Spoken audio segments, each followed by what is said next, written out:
요한복음 20장은 우리 주님 부활에 관하여 보도하고 있는 말씀들이 기록되어 있습니다. 부활하신 주님이 가장 먼저 만나 주신 사람은 주님의 제자도 아니었고 또 육신의 모친 마리아도 아니었고 누구를 가장 먼저 만나 주셨습니까? 우리가 지난 시간에 살펴보았던 것처럼 7 귀신 들렸다가 예수님의 고침을 받았던 막달라 마리아를 가장 먼저 주님이 만나 주셨습니다. 그렇다면 부활하신 주님이 왜 막달라 마리아를 가장 먼저 만나 주셨겠습니까? 부활하신 주님은 제자라는 명분 때문에 또는 육신의 어머니이기 때문에 가장 먼저 만나 주시는 것이 아니라 나를 사랑하는 자들이 나의 사랑을 이군요 나를 간절히 찾는 자가 나를 만날 것이라고 하는 잠언 8장 17절 말씀처럼 주님을 사랑하여 애타게 찾던 막달라 마리아를 매일 먼저 만나 주셨던 것입니다. 지난번에도 한번 말씀드렸지만 그 당시 여인들은 어떤 사건에 대한 증인으로서의 효력과 자격을 갖추고 있지 못했습니다. 그래서 사람의 숫자를 셀 때에도 여성들의 수는 들어가지가 않았습니다. 우리 주님은 그런 여인을 부활의 첫 증인으로 삼으셨다는 겁니다. 그리고 오늘 본문에 보면 부활하신 주님이 두 번째로 만나주시는 사람들이 나오는데 그들이 누구입니까? 바로 주님의 제자들입니다. 지금 제자들은 그들이 믿고 따랐던 예수님의 죽음으로 인해서 불안과 두려움에 사로잡혀 문을 꼭꼭 잠근 채 은신하고 있었습니다. 그래서 오늘 본문은 예수님이 부활하신 그날 저녁에 제자들이 유대인들을 두려워하여 그 모인 곳에 문을 닫았더니 라는 말로 시작하고 있습니다. 그런 제자들에게 예수님이 찾아가셔서 직접 만나주시는 장면이 바로 오늘 본문의 말씀입니다. 그럼 여러분 한번 보십시오. 예수님의 부활의 첫 번째 증인도 그렇고 또한 두 번째 증인도 그렇고 보기에서 증인이 될 만한 자질이나 능력을 갖춘 인물들이 아니라고 하는 겁니다. 여러분 증인의 효력이 없는 여인의 말을 누가 믿어주겠습니까? 그리고 자기 목숨 하나 건사하느라고 두려워서 숨어서 밖에 나가지도 못하고 있는 그런 제자들이 어떻게 밖에 나가서 사람들에게 예수님이 부활하셨다라고 당당하게 증거하며 다닐 수가 있겠습니까? 그럼에도 불구하고 부활하신 우리 주님은 그들을 증인 삼으셨다라고 하는 겁니다. 왜 그렇겠습니까? 주님의 일이라고 하는 것은 인간의 자격이나 자질로 하는 것이 아니기 때문에 그렇습니다. 여러분 오늘날 직장에서 어떤 일에 필요한 지원을 뽑을 때 보면 그 사람의 개인적인 자질과 능력 이런 것들을 굉장히 많이 보고 뽑지 않습니까? 그래서 이 사람이 어떤 능력을 가지고 있는지 요모조모 여러 가지 따져보게 됩니다. 근데 그 사람의 능력치가 어느 정도 되는지에 대해서 우리가 잘 알지 못하기 때문에 그래서 제출하라는 것이 무엇입니까? 그래서 꼭 이력서를 제출하라고 합니다. 그래서 이력서를 보게 되면 이 사람의 학력이 어떻고 어떤 경력을 쌓았고 자격증은 뭘 가지고 있는지 그 사람의 자질과 또 능력을 함축하여 기록해 놓은 것이 바로 이력서입니다. 그 이력서를 좀 내놓으라는 겁니다. 이처럼 세상 사람들은 누군가에게 일을 맡길 때에 그 사람의 능력과 자질을 아주 중요시 여긴다라는 겁니다. 그러나 우리 주님은 사람을 그렇게 보지 않습니다. 여러분 출애굽기에 보게 되면 하나님이 호렙산에서 떨기나무에서 모세를 부르시고 모세를 만나주지 않습니까? 그때 모세에게 가장 먼저 하셨던 말씀 가운데 하나가 무엇인가 하면 내 발에서 신을 벗으라 라는 말씀을 하나님이 모세에게 하십니다. 신을 벗으라는 겁니다. 여러분 우리가 이력서라고 말할 때에 이 이력할 때의 이자는 신발 이자를 사용합니다.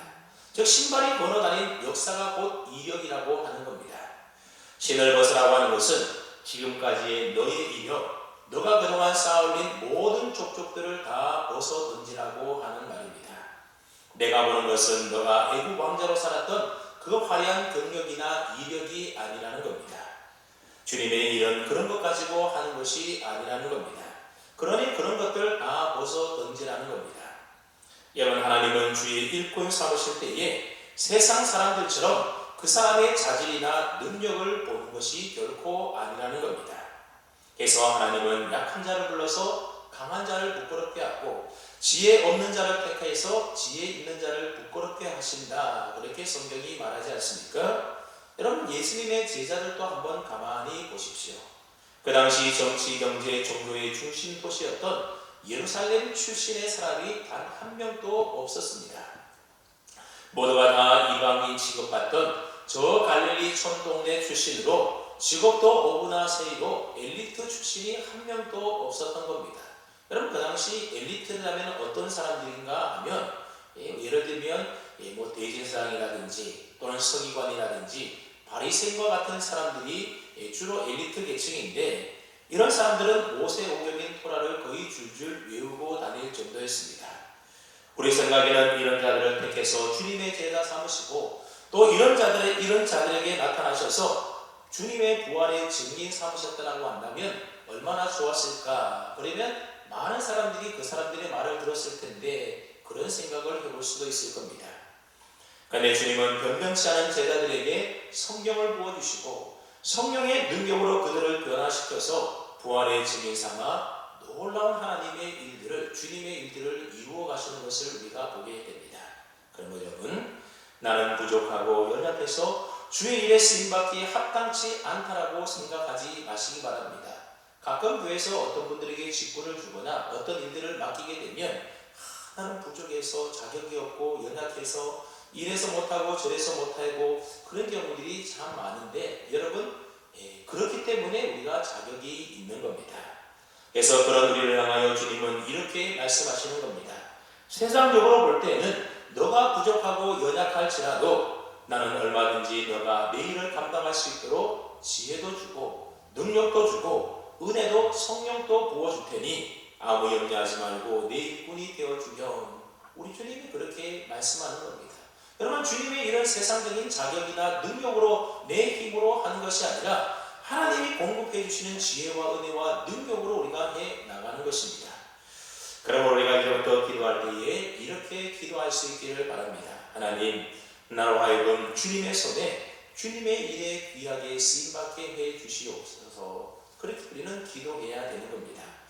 여러분, 아무리 귀한 금그릇이라 할지라도 주님이 안 쓰면 아무 소용이 없는 것 아니겠습니까? 하지만 하찮은 질그릇이라 하더라도 주님이 들어 쓰시게 되면 귀한 그릇이 되는 겁니다. 그래서 여러분들이 기도하실 때에 하나님, 우리 자녀들이 주님의 능력의 손에 붙들려서 주님의 일에 귀하게 쓰임받게 해 주옵소서. 하나님, 우리 목장 식구들 주님의 일에 귀하게 쓰임받게 해 주옵소서. 하나님, 질그릇 같은 저도 주님의 손에 귀하게 쓰임받게 해 주옵소서. 우리가 그렇게 기도해야 될 줄로 압니다. 이제 곧 있으면 우리 교회도 이제 또 항종 직분자들을 피택하게 되는데 주님의 손에 귀하게 들림 받아서 쓰임받는 귀한 일꾼이 세워질 수 있도록 우리가 또한 기도해야 될 줄로 압니다. 여러분, 우리 하나님은 절대 금그릇이나 은그릇을 찾아서 그것만 사용하시는 것이 아니라 자기를 비운 깨끗한 그릇을 찾아서 그들에게 성령 충만하게 부어주심으로 말미암아 그들을 통하여 귀하게 사용하신다라는 겁니다. 비록 연약한 질그릇이라 할지라도 나의 자아를 비우고 내 육체의 속을 비워서 우리가 깨끗하기만 하면 우리의 연약한 질그릇 안에 보배로 계신 우리 주님께서 그 풍성하신 능력으로 얼마든지 우리를 사용하여 주의 일을 감당해 나가게 하신다라는 겁니다. 그렇기 때문에 우리가 하나님 앞에 가면 아무런 변명할 여지가 없는 겁니다. 주님, 제 처지와 형편이 그리고 제 됨됨이가 그런데 그런 제가 무슨 주의 일을 하겠습니까? 그런 핑계 댈 수가 없다라는 겁니다. 여러분, 우리 주님은 결단코 그 사람이 가진 능력이나 지식이나 그 자질을 보고 주님의 일꾼 삼아서 사용하시는 것이 아닌 겁니다. 연약하지만 그러나 나를 부인하고 나를 깨끗하게 비우기만 하면 숨어서 벌벌 떴던 제자들을, 그리고 또 연약한 여인 막달라 마리아를 주님의 부활의 증인으로 쓰셨던 것처럼 저와 여러분들도 주님의 손에 귀하게 쓰임받을 줄로 믿습니다. 다시 오늘 본문 19절 말씀해 보면 제자들이 모인 곳에 문을 다 닫았는데, 닫았다 그렇게 말하고 있는데, 여러분, 이것은 아무도 들어올 수 없도록 모든 문을 잠가 두었다 그런 의미의 말입니다. 근데 부활하신 주님이 쑥 하고 들어오시더니 그들 가운데 서셨다라고 하는 겁니다. 왜냐하면 부활하신 주님의 몸은 시공간을 초월하는 영화로운 부활의 몸이었기 때문에 그렇습니다. 그때 부활하여 제자들에게 오신 주님이 제자들에게 내인처럼 무슨 말입니까? 너에게 평강이 있을지어다. 너에게 평강이 있을지어다. 이 말을 예수님이, 부활하신 예수님이 제자들을 만나서 가장 먼저 하셨던 말씀입니다. 그리고 제자들에게 평강이 있으라고 했던 이 말씀은 19절에도 나오고 21절에도 두 번 연속으로 예수님이 말씀하고 계시는 것을 보게 됩니다. 그 다음에 예수님은 제자들에게 너에게 평강이 있을지어다 라고 하는 이 말을 왜 두 번씩이나 연거푸 반복해서 말씀하신 것이겠습니까? 물론 이 말은 샬롬이라고 하는 유대인의 전형적인 인사말이기도 합니다. 하지만 예수님이 제자들에게 인사를 두 번 한 것은 어떻게 보면 좀 석연치 않아 보인다라고 하는 겁니다. 예수님께서 이 말씀을 두 번이나 연속적으로 하셨던 것은 그 당시 제자들의 모습에 평안이 없었기 때문에 그렇습니다. 그들이 평안치 않았다라는 겁니다. 그때 제자들은 두려움에 떨고 있었습니다. 왜냐하면 유대인들 때문에 그랬다. 오늘 본문이 말하고 있습니다.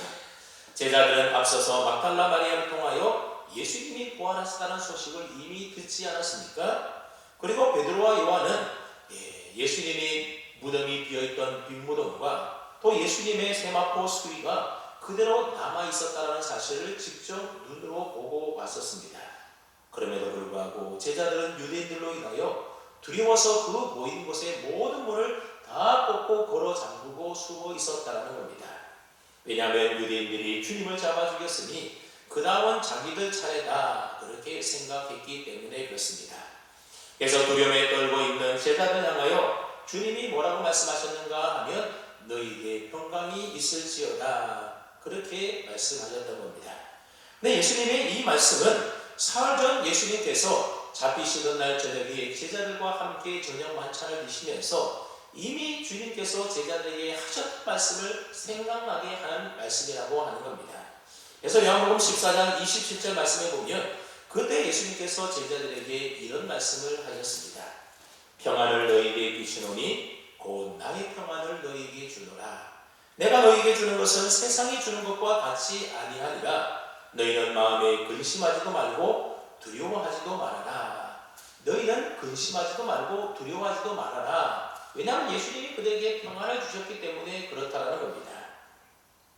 그런데 여러분 지금 제자들의 모습은 어떻습니까? 평안의 모습이 아니고 주님이 두려워하지 말고 근심 걱정하지 말라 그랬는데 두려워하고 걱정 근심하고 있습니다. 그리고 주님이 주시는 평안은 세상이 주는 평안과 같지 않은데 왜 그러냐라고 말씀하는 것 같습니다. 여러분 세상이 주는 평안은 어떤 평안입니까? 환경이 좋고 여건이 잘 풀리고 모든 일들이 잘 되고 만사형통할 때 오게 되는 조건적이고 상황적인 평안이 바로 세상이 주는 평안이라고 하는 겁니다. 그러나 주님이 주시는 평안은 상황에 따라 조건에 따라 주어지는 평안이 아닌 것입니다. 시련 속에서도 평안이 찾아오고 문제를 겪고 있는데도 마음의 평안이 오게 되는 것이고 질고를 겪고 있는데도 참으로 평안한 것이 바로 주님이 우리에게 주시는 평안인 겁니다.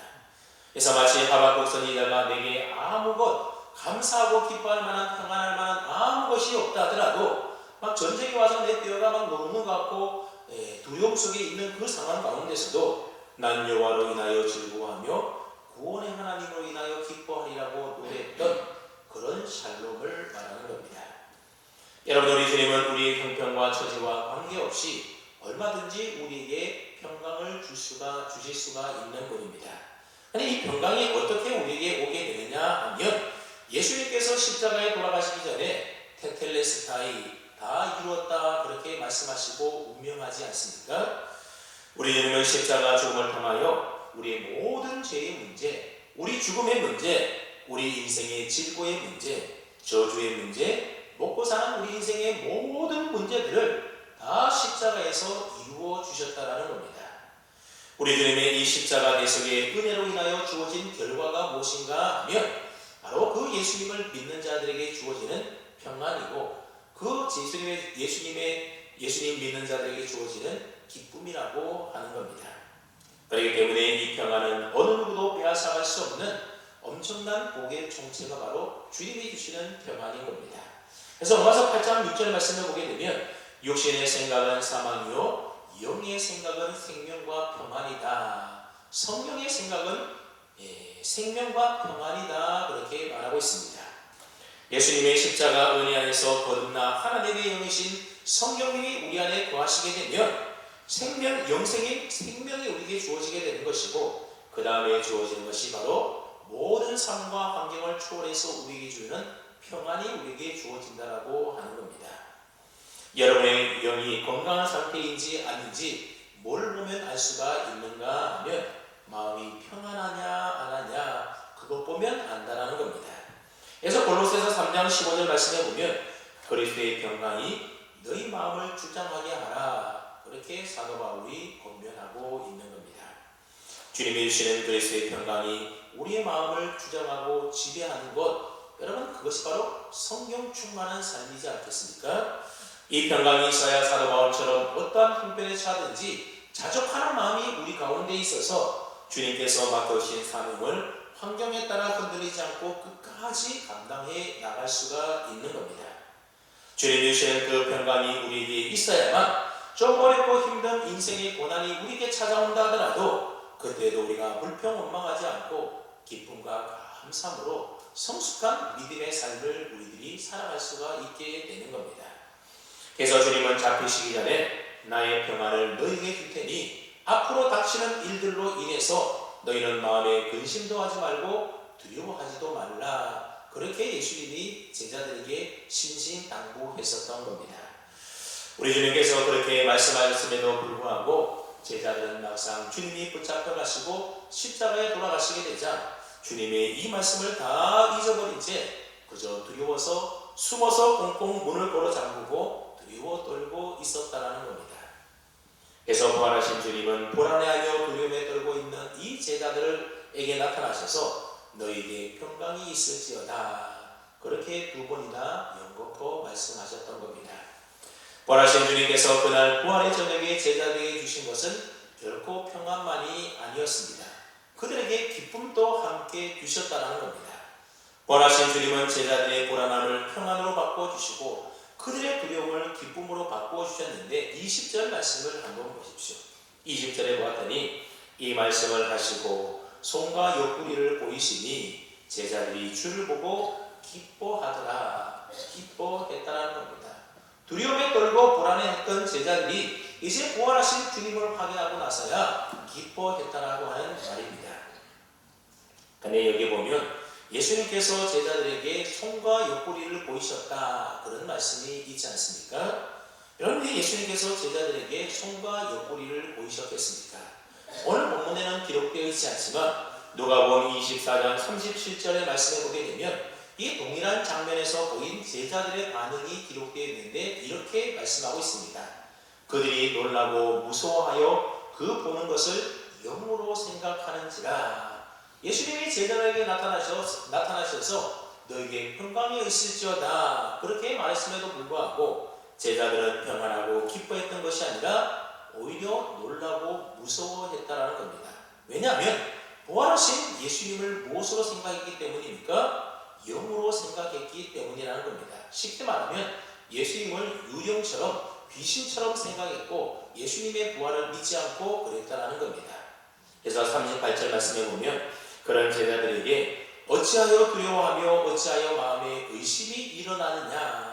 제자들이 의심하고 예수님의 부활에 대하여 믿지 못하고 의심하고 불안하고 두려워했다라는 겁니다.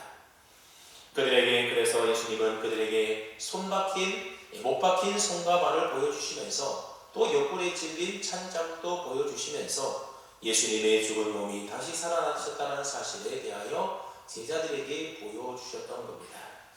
그래도 아직 믿지 못하는 제자들에게 여기 무슨 먹을 것이 없느냐 하시면 있느냐 그렇게 물으시자 제자들이 갖다 드린 구운 생선 한 토막을 잡수셨다. 그렇게 누가복음 24장에 기록되어 있습니다. 오늘 본문은 이러한 내용은 다 생략하고 예수님의 부활을 확인한 제자들이 기뻐했다라는 사실에 대하여 초점을 맞추고 있습니다. 이제 제자들이 주님의 부활을 확인하게 되자 그들이 기뻐했다라는 겁니다. 그런데 보십시오. 조금 전까지만 하더라도 불안과 두려움이 가득 차 있던 그 공간이 이제는 부활하신 주님으로 인해서 모두가 기뻐하는 기쁨이 넘치는 공간으로 변화되었다라고 하는 겁니다. 기쁨이라고 하는 것은 우리 주님이 함께 계시는 그곳이 바로 기쁨이 있는 곳입니다. 근데 세상은 자꾸만 우리를 거짓으로, 거짓된 기쁨으로 우리를 미혹하려고 합니다. 너 성공하면 기뻐할 수 있다. 너 돈 많이 벌면 너 기쁘게 살 수 있다. 너 이번에 좋은 명문대학 들어가면 엄청나게 기쁠 것이다. 이처럼 세상은 성공하고 돈 많이 벌고 뭔가 너가 바라는 것 다 성취하고 이루게 되면 기뻐할 것이다. 그렇게 말하지만 주님은 그게 아니라는 겁니다. 너희 형편과 처지와 여건과 아무런 상관없이 내가 너와 함께하면 너는 기뻐할 수 있단다. 내가 너와 함께하면 너는 평안할 수 있다. 그렇게 우리 주님이 말씀하고 계시는 겁니다. 여러분, 물질이 많다고 해서 높은 지위에 있다고 해서 늘 평안하고 기쁘겠습니까? 물론 잠시 동안은 그럴 수 있을지 모르지만 세상이 주는 평안과 기쁨이라고 하는 것은 금세 사라지고 마는 평안과 기쁨입니다. 그러므로 우리는 속지 말아야 합니다. 예수 믿는 우리는 세상에서 평안과 기쁨을 찾으려고 해서도 안 되고 주님이 나와 함께 하심으로 이미 주님이 나에게 주신 하늘의 평안과 하늘의 기쁨을 우리가 누리며 살아야 하는 겁니다. 자, 그런데 부활하신 주님께서 제자들에게 찾아오신 진짜 목적은 다른 데 있었다라고 하는 겁니다. 어디에 있었습니까? 우리 한번 21절 말씀을 함께 읽어봅니다. 21절입니다. 시작.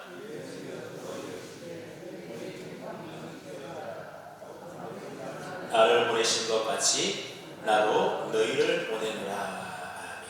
아버지께서 나를 보내신 것 같이 나도 너희를 제자들을 보낸다 말씀하고 있습니다.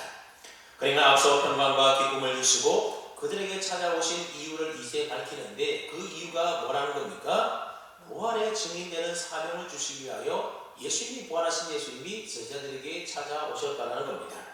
그래서 마치 하나님께서 예수님을 이 세상에 보내어서 죄인을 구속하시는 사명을 감당하게 하신 것처럼 이제 예수님도 제자들을 이 세상 가운데를 보내어서 영원하여 제자 삼는 부활의 증인이라고 하는 사명을 지금 제자들에게 주고 계시는 겁니다.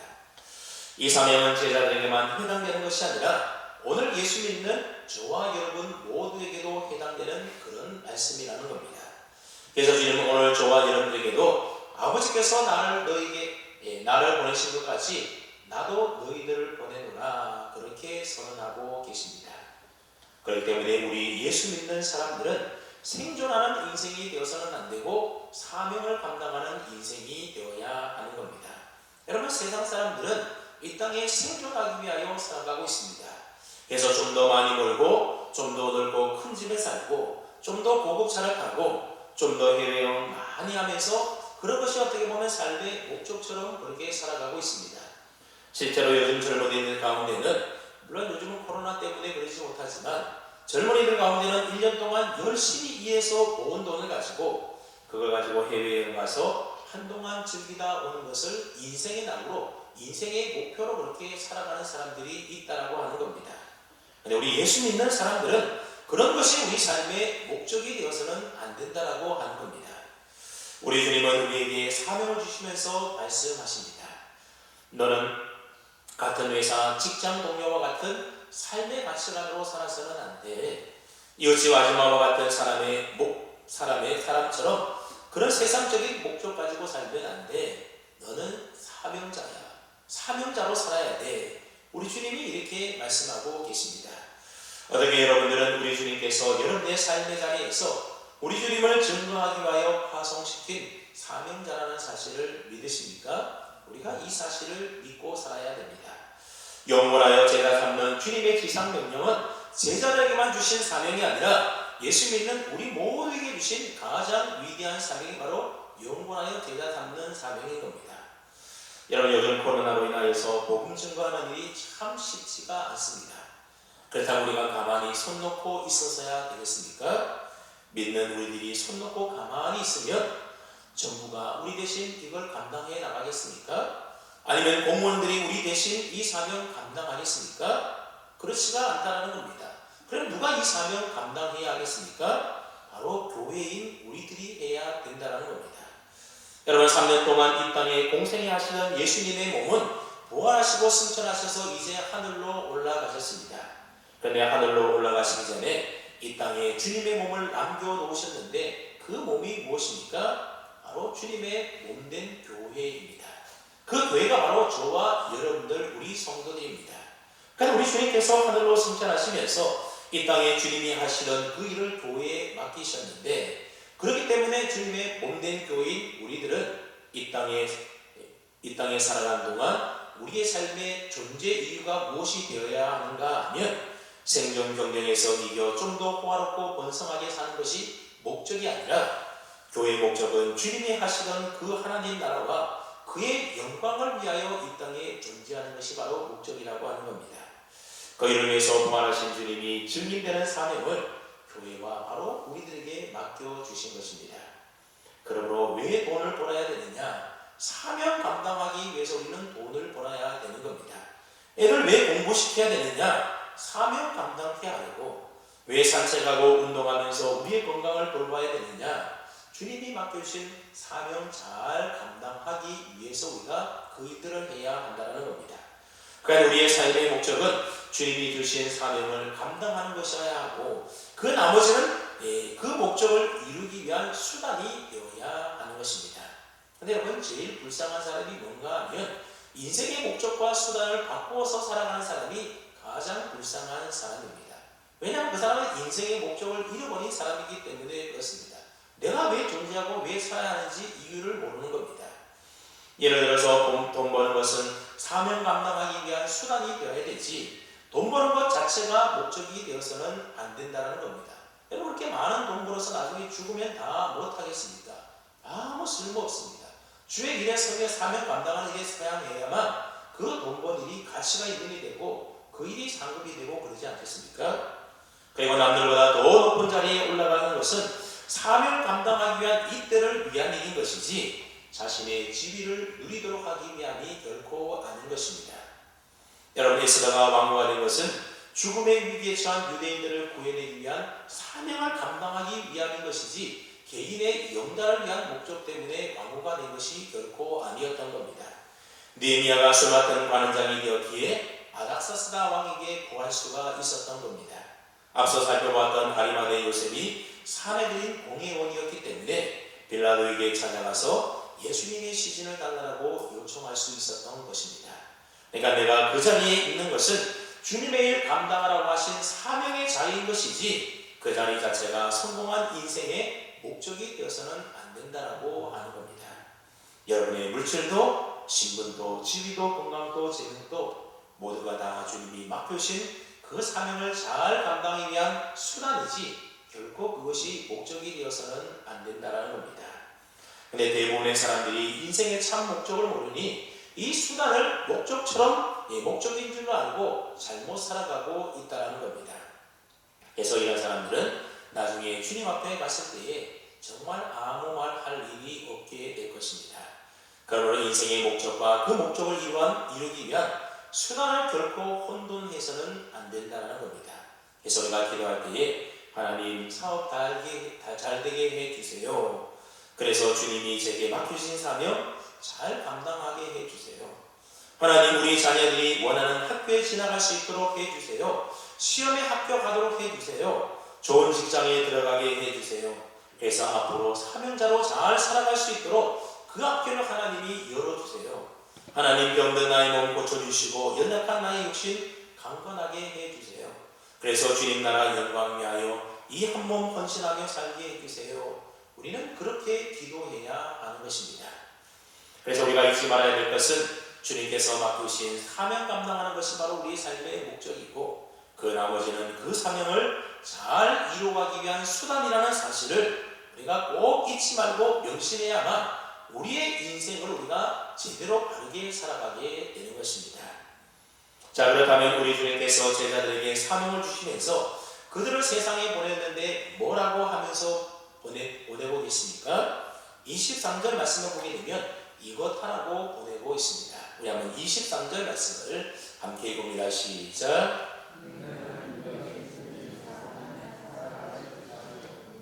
누구의 죄든지 그대로 두면 있으리라. 이걸 전하라는 겁니다. 그 다음에 예수님이 하신 이 말씀의 뜻이 무엇이겠습니까? 너희가 누구의 죄든지 사하면 사하실 것이요 누구의 죄든지 그대로 두면 있으리라. 우리가 얼핏 들어보게 되면 우리가 뭐든지 죄를 막 사하면 다 죄가 사해지고 그러는가 보다 그렇게 생각하기가 쉽습니다. 로마 가톨릭 사람들이 바로 그렇게 생각합니다. 그래서 로마 가톨릭은 주님의 이 말씀을 사제들 신부들에게 죄를 사해주는 권세를 맡겨주신 것이다, 그렇게 잘못 해석하고 있습니다.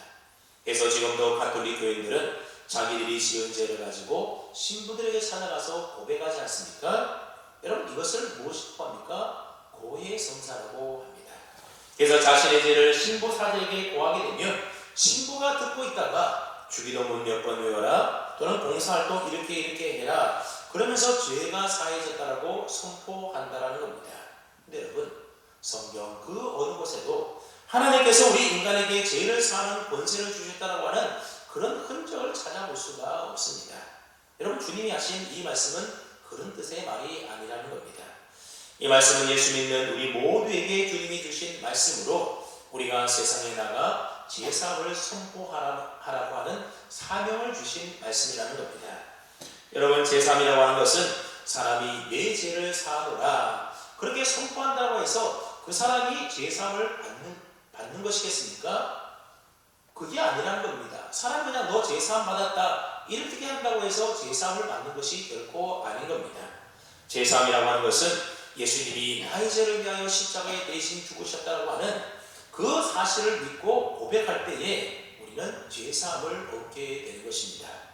여러분, 예수님을 믿지도 않는데 아무에게나 죄사함을 선포한다고 해서 그 사람이 죄사함을 받는 게 아니라는 겁니다.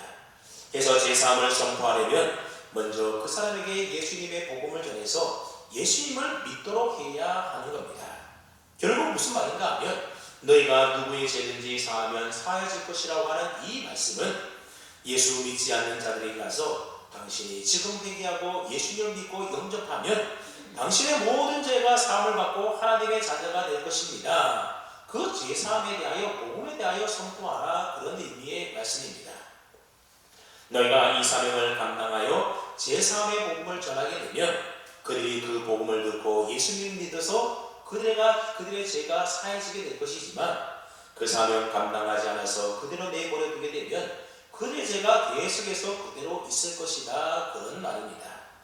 이렇게 부활하신 주님은 제자들에게 나타나셔서 예수님의 복음을 전파하는 사명을 지금 맡겨주고 있는 겁니다. 그런데 그냥 사명만 맡겨주신 것이 아니라 그 일을 감당할 수 있는 뭔가를 제자들에게 주시는데 그게 무엇입니까? 바로 보혜사 성령님입니다. 우리 한번 22절 말씀도 함께 읽어보겠습니다. 22절 말씀 시작.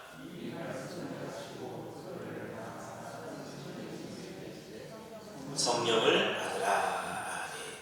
주님이 주신 그 귀한 사명, 복음의 사명을 감당하려면 어떻게 해야 된다는 겁니까? 성령을 받아야 된다는 겁니다. 왜 받으라는 것이겠습니까? 성령을 받아야만 그 사명 감당할 수 있기 때문이라는 겁니다. 주님이 주신 사명은 내 힘으로, 내 능력과 내 자질로 하는 것이 아니라 우리 가운데 보혜사 성령의 능력이 우리 가운데 임해야만 그 일을 감당해 나갈 수가 있는 사명이라는 겁니다. 여러분, 지금 제자들은 유대인들을 두려워하여 문을 꼭꼭 잠근 채 다 숨어 있는 상태이지 않습니까? 물론 부활하신 주님을 만나 마음의 평강과 기쁨이 다시금 회복되었습니다. 그러나 그렇다 하더라도 저들이 갑자기 밖으로 나가서 자신을 잡으려고 하는 대제사장들과 유대인들을 향하여 담대히 복음을 전할 수 있었던 상태가 결코 아니었다는 겁니다. 그래서 우리가 나중에 살펴보게 될 요한복음 21장에 가보게 되면 예수님이 이런 사명을 제자들에게 주셨음에도 불구하고 베드로가 뭐라고 말하는가 하면 나는 물고기 잡으러 가노라, 그렇게 말을 하고 다른 제자들도 우리도 함께 가겠다, 그러면서 그들이 갈릴리 바다에 물고기 잡으러 가는 것을 보게 됩니다. 그리고 그런 베드로에게 우리 주님이 다시 찾아와서 내가 이 사람들보다 나를 더 사랑하느냐 그렇게 물으시고 그렇게 물으신 후에 그렇다고 대답하는 베드로에게 뭐라고 말씀합니까? 내 양을 먹이라, 그렇게 3번 말씀하시면서 다시금 사명을 재확인시켜 주지 않습니까? 그리고 사도행전 1장에 가보게 되면 예수님께서 하늘로 승천하시기 전에 제자들에게 이런 부탁의 말을 하고 있습니다. 예루살렘을 떠나지 말고 내게서 들은 바 아버지께서 약속하신 것을 기다리라. 이 약속하신 것이 무엇입니까? 바로 성령님이시죠. 그래서 그 다음 보면 유한은 물로 세례를 베풀었으나 너희는 몇 날이 못되어 성령으로 세례를 받으리라. 오직 성령이 너희에게 임하시면 너희가 권능을 받고 예루살렘과 온 유대와 사마리아와 땅끝까지 이르러서 내 증인이 될 것이다. 성령이 임해야만, 너희가 성령을 받아야만 권능을 받게 되고 부활하신 주님의 증인이 되어서 담대히 땅끝까지 복음을 전할 수 있게 된다라고 주님이 성경이 이렇게 말씀하고 있는 겁니다. 그리고 실제로 예수님이 승천하신 후에 얼마 지나지 않아서 오순절날 성령이 마가의 다락방에 임하지 않습니까? 그러자 그들이 성령을 받게 되자 제자들이 어떡합니까? 밖에 나가서 소리 높여 이제는 외치면서 주님의 복음을 전하게 됩니다. 그래서 사도행전 2장 14절 말씀을 보면 베드로가 열한 사도와 함께 서서 소리 높여 이르되, 소리 높여서 그냥 말을 한 겁니다. 유대인들과 예루살렘에 사는 모든 사람들아, 이 일을 너희로 알게 할 것이니 내 말에 귀를 기울이라 하면서 담대히 예수님의 죽으심과 부활에 관하여 복음을 전하게 됩니다. 오늘 본문에서는 분명 유대인들을 두려워하여 문을 잠그고 있던 이 제자들이 이제는 당당하게 그들 앞에 나아가서 소리 높여 그들에게 복음을 전하고 있는 모습을 보게 됩니다. 여러분, 똑같은 제자들인데 이제 완전히 달라지지 않았습니까? 왜 그렇겠습니까? 그들에게 성령이 임하게 되었고 그들이 성령 충만하게 받으니 그렇게 담대히 복음을 전할 수 있게 되더라는 것입니다. 그래서 성령의 능력을 힘입어 담대히 복음을 전했고 그 결과 그날 베드로의 복음을 들었던 사람들이 회개하고 세례를 받아서 그날 신도의 수가 3,000이나 더하게 되었다. 그렇게 사도행전 2장이 기록하고 있습니다. 여러분, 성령의 은혜와 능력이 얼마나 놀랍습니까? 우리의 힘과 능력과 지식과 우리의 자질로는 도무지 감당할 수 없는 주님이 주신 그 사명을 우리가 성령 충만할 때 감당할 수가 있다는 겁니다. 그럼 우리는 끊임없이 성령 충만을 강구해야 하는 겁니다. 그래야만 성령의 지배하심을 지속적으로 받아서 성령님의 뜻에 순종하여 주님께서 주신 이 사명을 믿음으로 잘 감당해 나갈 수가 있는 겁니다. 바라면 우리 인생의 목적을 이 땅에 두고 살아가지 마시고 주님이 우리에게 맡겨주신 이 복음 전파의 사명을 잘 감당해서 날마다 주님이 주시는 평강과 기쁨을 누리며 승리의 삶을 살아갈 수 있는 저와 여러분 다 될 수 있기를 주님의 이름으로 축원합니다. 아멘. 하나님 아버지 감사합니다.